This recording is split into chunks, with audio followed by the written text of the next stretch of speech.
രാമചന്ദ്രാഭിഷേകം ശ്രീരാമചന്ദ്രാഭിഷേകം സീതയാ സഹിത രാമചന്ദ്ര രഘുവീരരാജ്യാഭിഷേകം ശ്രീനീലകണ്ഠാഭിഷേകം ആഞ്ജനേയ പരിസേവ്യൻ ധീരഭരതാഭിപൂജ്യൻ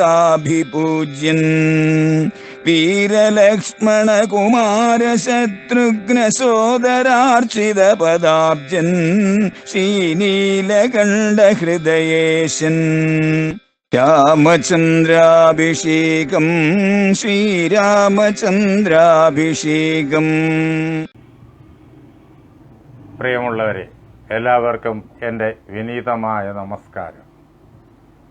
ആദ്യമേ തന്നെ എൻ്റെ സർവസങ്കല്പങ്ങളും ഭാരതീയ ആചാര്യ പരമ്പരയുടെ പാദപങ്കജങ്ങളിലും വാഗ്ദേവതയും ശക്തിസ്വരൂപിണിയുമായ അമ്മയുടെ പാദപത്മങ്ങളിലും എൻ്റെ ഗുരുനാഥനായ ജഗദ്ഗുരു സ്വാമി സത്യാനന്ദ സരസ്വതി തൃപ്പാദങ്ങളിലും എൻ്റെ പരമഗുരുവായ ബ്രഹ്മശ്രീ നീലകണ്ഠ ഗുരുപാദരുടെ പാദപങ്കജങ്ങളിലും ഇത് കേട്ടുകൊണ്ടിരിക്കുന്ന നിങ്ങളുടെ ഓരോരുത്തരുടെയും ഗുരുവിൻ്റെ പാദപത്മങ്ങളിലും ആ ധന്യമായ സങ്കല്പം കൊണ്ട് പവിത്രമായിരിക്കുന്ന നിങ്ങളുടെ ഹൃദയങ്ങളിലും പൂജാപുഷ്പങ്ങളെന്നോണം സമർപ്പിച്ചുകൊള്ളട്ടെ. കഴിഞ്ഞ ദിവസം കിഷ്കിന്ധാകാന്ഡത്തിലൂടെ നാം യാത്ര ചെയ്യുകയായിരുന്നു. സീതാദേവിയെ അന്വേഷിച്ച് സുഗ്രീവന്റെ നിർദ്ദേശമനുസരിച്ച് പുറപ്പെട്ട വാനരന്മാരിൽ ദക്ഷിണദിക്കിലേക്ക് അംഗദന്റെ നേതൃത്വത്തിൽ വന്ന വാനരപ്പട സ്വയംപ്രഭാദേവിയെ നേരിട്ട് കാണുന്ന സന്ദർഭം നമ്മൾ കഴിഞ്ഞ ദിവസം വായിച്ചു. അവർ സ്വയംപ്രഭയെ കാണുന്നത് തന്നെ അത്ഭുതകരമായൊരു സാഹചര്യത്തിലാണ്. ഒരു പർവ്വതത്തിൻ്റെ ചെരുവിൽ വലിയൊരു ഗുഹ, അതിനുള്ളിൽ വെള്ളമുണ്ട് എന്ന് പറന്നു പോകുന്ന പക്ഷികളുടെ ചിറകുകളിൽ നിന്ന് വാനരങ്ങൾ മനസ്സിലാക്കി. വെള്ളം കിട്ടാണ്ട് ഏറെ വലയുകയായിരുന്നു അവർ. എന്നാൽ ഗുഹയ്ക്കുള്ളിലിറങ്ങി വെള്ളം കുടിക്കാം എന്ന് കരുതിയിട്ട് ആഞ്ജനേയനെ മുൻനിർത്തി അവർ ഗുഹയിലേക്ക് പ്രവേശിക്കുകയാണ്. കൂരിരുട്ട്. ഏറെ ദൂരം ഗുഹയിലൂടെ സഞ്ചരിച്ചു. അങ്ങനെ അവസാനം സ്വർണമയമായിരിക്കുന്ന ഒരു നഗരിയിലെത്തിച്ചേരുന്നു. അവിടെ ഒരു കൊട്ടാര സദൃശമായ ഒരു പവിത്ര ഭവനം, അവിടെയാണ് തപസ് ചെയ്യുന്ന സ്വയംപ്രഭയെ അവർ കാണുന്നത്. വന്നു ചേർന്നിരിക്കുന്ന ഈ വാനരങ്ങൾ ആരാണ് എന്ന് സ്വയംപ്രഭ ചോദിക്കുന്നുണ്ട്. വാനരങ്ങൾ അവരുടെ കഥ പറഞ്ഞു കേൾപ്പിക്കുന്നുണ്ട്. അപ്പോഴേക്കും സ്വയംപ്രഭ പറഞ്ഞു, നിങ്ങൾ ഏറെ ക്ഷീണിച്ചിരിക്കുന്നു, ഭക്ഷണം കഴിക്കാണ്ടും വെള്ളം കുടിക്കാണ്ടും. ഇവിടെ ധാരാളമായിട്ട് നിങ്ങൾക്ക് ഇഷ്ടപ്പെട്ടതായ വിഭവങ്ങൾ, പഴങ്ങൾ, അതേപോലെ തന്നെ ഹൃദയഹാരിയായിരിക്കുന്ന മാധുര്യത്തോടു കൂടിയ ജലം എല്ലാം കിട്ടും. അതെല്ലാം യഥേഷ്ടം കഴിച്ചിട്ട് വരിക, ക്ഷീണമെല്ലാം മാറി. അപ്പോഴേക്കും ഞാൻ ആരാണ് എന്നും ഇനി എന്താണ് കരണീയമെന്നും ഞാൻ പറയാം. ഇങ്ങനെ വാനരങ്ങളെ സ്വയംപ്രഭ സത്കരിക്കുകയാണ്. വാനരങ്ങൾ ഭക്ഷണമെല്ലാം കഴിച്ചു, ജലമെല്ലാം കുടിച്ചു, ക്ഷീണമെല്ലാം അകന്നു. അവരെ വീണ്ടും സ്വയംപ്രഭയുടെ മുന്നിലെത്തി കൈകൂപ്പി. അപ്പോൾ സ്വയംപ്രഭ തൻ്റെ ചരിത്രം, താൻ ആരാണെന്ന് പറഞ്ഞു കേൾപ്പിക്കുകയാണ്. എങ്ങനെ അവിടെ വന്നു എന്നും എന്താണ് താൻ ചെയ്തുകൊണ്ടിരിക്കുന്നത് എന്നും ഒക്കെ വിശദമായി കേൾപ്പിക്കുന്നു. വിശ്വവിമോഹനരൂപിണിയാകിയ വിശ്വകർമാത്മജ ഹേമാ മനോഹരി, ഹേമ എന്നു പേരായ മനോഹരിയായ ഒരു അങ്കന.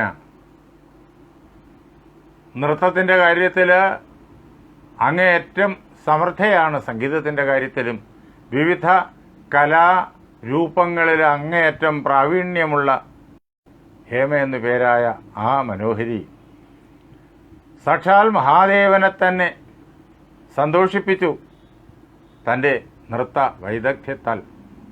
സകല കലകളും മഹാദേവനിൽ നിന്നിട്ടാണ് ഉത്ഭവിക്കുന്നത്. അങ്ങനെ നൃത്തകലയും മഹാദേവനിൽ നിന്നിട്ടാണ് ഉദ്ഭവിക്കുന്നത്. അതുകൊണ്ട് മഹാദേവന് മഹാനടൻ എന്ന് പേരുണ്ട്, നടരാജൻ എന്ന് പേരുണ്ട്. ചെങ്കോട്ടുകോണം ശ്രീരാമദാസ ആശ്രമത്തിൽ ജഗദ്ഗുരു സ്വാമി സത്യാനന്ദ സരസ്വതി തൃപ്പാദങ്ങളുടെ നിർദ്ദേശമനുസരിച്ച് അദ്ദേഹത്തിൻ്റെ സമാധിക്ക് ശേഷമാണ് ഞങ്ങൾക്കത് തുടങ്ങാൻ സാധിച്ചത്. അദ്ദേഹത്തിൻ്റെ നിർദ്ദേശമനുസരിച്ച് ഞങ്ങൾ അധ്യാത്മരാമായണം 9 പകലുകൾ കൊണ്ട് യജ്ഞമായി നടത്തും. അധ്യാത്മരാമായണ നവാഹയജ്ഞം. അതിൽ ശ്രീരാമചന്ദ്ര മഹാപ്രഭു സേതുബന്ധന ഘട്ടത്തിൽ രാമേശ്വരനെ പ്രതിഷ്ഠിക്കുന്ന സന്ദർഭമുണ്ട്. അവിടെ ഞങ്ങൾ രാമേശ്വര ശിവഗീതം പാടും. ഇതിനുവേണ്ടി പ്രത്യേകം തയ്യാറാക്കിയ ഗീതമാണ്. ഓരോ ദിവസവും അതിനാവശ്യമായിട്ടുള്ള ഗീതങ്ങൾ പ്രത്യേകം തയ്യാറാക്കിയിട്ടുണ്ട് ഈ യജ്ഞകർമ്മത്തിന് വേണ്ടി. രാമേശ്വര ശിവഗീതം പാടും. അത് പാടുമ്പോൾ ഭഗവാൻ രാമേശ്വരൻ്റെ, സാക്ഷാൽ മഹാദേവൻ്റെ ആ അനുഗ്രഹത്താൽ ഏതേതെല്ലാം ശാസ്ത്രങ്ങളുണ്ടായി, ഏതേതെല്ലാം കലകളുണ്ടായി എന്നുള്ളത് കലാത്മകമായിട്ട് ഓരോരോ ചരണങ്ങളിലായിട്ട് അതിങ്ങനെ കടന്നു വരും. അതിനകത്ത് ഇതും വരുന്നുണ്ട്. നൃത്തത്തിൻ്റെയും നാട്യത്തിൻ്റെയും അധിപതിയായിരിക്കുന്ന, അതിൻ്റെ എല്ലാം പ്രഭവസ്ഥാനമായിരിക്കുന്ന മഹാദേവൻ. ആ മഹാദേവനെ ഹേമ തൻ്റെ നൃത്തത്താൽ സന്തോഷിപ്പിച്ചു. അദ്ദേഹം നൽകിയതാണ് ഈ മനോഹരമായിരിക്കുന്ന പട്ടണം. ഇവിടെ അനേക ദിവ്യ സംവത്സരങ്ങൾ, ദിവ്യ സംവത്സരാണാം അയുതായുധം. അയുധം എന്ന് പറഞ്ഞാൽ 10,000. അങ്ങനെ അയുതായുധം ദിവ്യ സംവത്സരങ്ങൾ, 10,000 ഗുണം 10,000. ഇവിടെ മനോഹരിയായ ഹേമ കഠിനമായ തപസ് ചെയ്തു.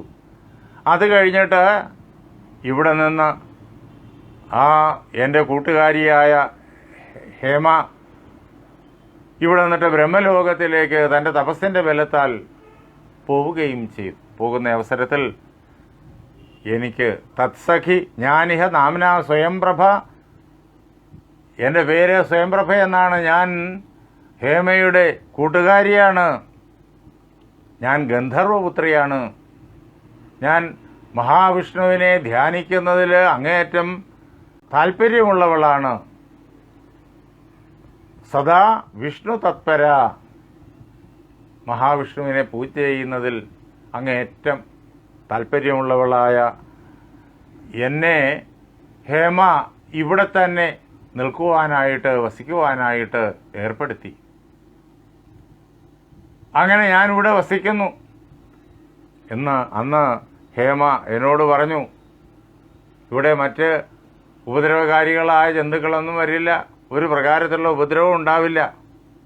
ത്രേതായുഗമാകുമ്പോഴേക്കും ശ്രീരാമചന്ദ്രൻ മഹാപ്രഭുവായിട്ട് സാക്ഷാൽ നാരായണൻ അവതരിക്കും ധർമ്മത്തെ രക്ഷിക്കുന്നതിന് വേണ്ടിയിട്ട്.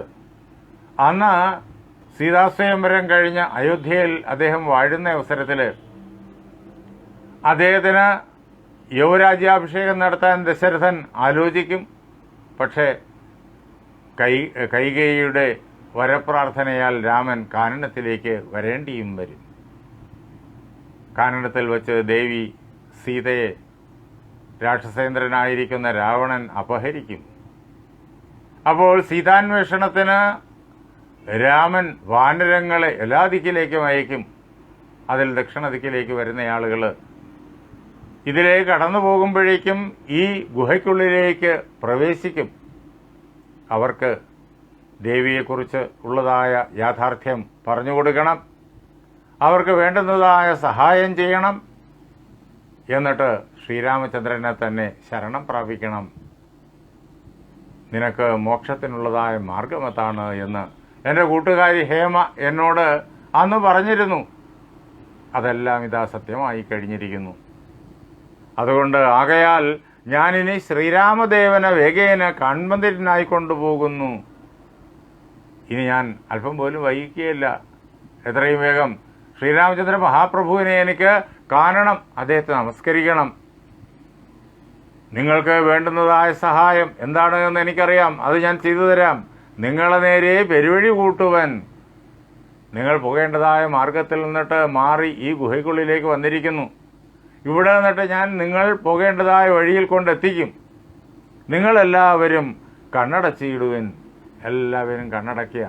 തൻ്റെ യോഗശക്തി കൊണ്ട് വാനരങ്ങളെയെല്ലാം ആ കാഠിന്യത്തിനുള്ളിലേക്ക് എത്തിച്ചു സ്വയംപ്രഭ. എന്നിട്ട് വാനരങ്ങളോട് ദക്ഷിണദിക്കിലേക്ക് അവരുടെ അന്വേഷണം തുടരാനായി കൽപ്പിച്ചു.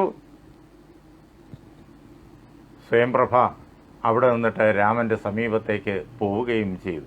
യോഗിനിയും ഗുഹാവാസം ഉപേക്ഷിച്ച് യോഗേശ സന്നിധി പുക്കാൾ അതിദ്രുതം. വളരെ വേഗത്തിൽ സകല യോഗങ്ങൾക്കും ഈശ്വരനായിരിക്കുന്ന ശ്രീരാമചന്ദ്ര മഹാപ്രഭുവിൻ്റെ സമീപത്ത് എത്തിച്ചേർന്നു. ഭഗവാനെ പ്രദക്ഷിണം ചെയ്തു, ഭഗവാനെ നമസ്കരിച്ചു. എന്നിട്ട് ഭഗവാനോട് പ്രാർത്ഥിക്കുകയാണ്, ഭഗവാനെ സ്തോത്രം ചെയ്യുകയാണ്. ദാസീതവാഹം രഘുപതേ രാജേന്ദ്ര വാസുദേവ പ്രഭോ രാമാദയാനിധേ. ശ്രീരാമചന്ദ്ര മഹാപ്രഭുവിൻ്റെ അപദാനങ്ങളെ ഈ സ്വയംപ്രഭ ഭംഗിയായിട്ട് ഹൃദയത്തിൽ ധരിച്ചു വച്ചിരിക്കുന്നു. ഭഗവാനെ തന്നെ നേരിട്ട് കാണുവാനുള്ള അവസരമായി കഴിഞ്ഞിരിക്കുന്നു. ഭഗവാൻ പരമാത്മസ്വരൂപൻ, ജ്ഞാനസ്വരൂപൻ, ആനന്ദസ്വരൂപൻ. അദ്ദേഹത്തെ നേരിട്ട് കണ്ടു കഴിഞ്ഞാലോ ആ ആനന്ദത്തിൻ്റെയും ജ്ഞാനത്തിൻ്റെയും അനുഭവം ദിവ്യമായ സ്തോത്രമായിട്ട് ഉപനിഷത്തായിട്ട് പ്രവഹിക്കും. അങ്ങനെ സ്വയംപ്രഭ ഭഗവാന്റെ തത്വം ഹൃദയത്തിൽ പ്രകാശിക്കുന്നത് കണ്ട് ഭഗവാനെ ആ തത്വത്താൽ സ്തുതിക്കാൻ തുടങ്ങുകയാണ്. ആദ്യനായൊരു ഭവന്തം നമാമ്യഹം വേദ്യനല്ല ആരാലുമേ ഭവാൻ നിർണയം. അല്ലയോ രാമചന്ദ്ര, അങ്ങ് ആദ്യനാണ്. ഈ ലോകം ഉണ്ടാകുന്നതിന് മുമ്പേ ഉള്ളയാളാണ്. അതാണ് ഉപനിഷത്ത് നമ്മോട് നിരന്തരം വിളിച്ചു പറയുന്നത്. സദൈവ സൗമ്യ ഇതം അഗ്രയാസീത്. അല്ലയോ കുഞ്ഞേ, ഉപനിഷൽ മന്ത്രദ്രഷ്ടാവായ ഋഷി ശിഷ്യനോട് പറയാണ്, ഈ ലോകം ഉണ്ടാകുന്നതിന് മുമ്പ്, അഗ്രേ ലോകം ഉണ്ടാകുന്നതിന് മുമ്പ് സദൈവ ആസീത്, സത്താണ് ഉണ്ടായിരുന്നത്, ഉണ്മ.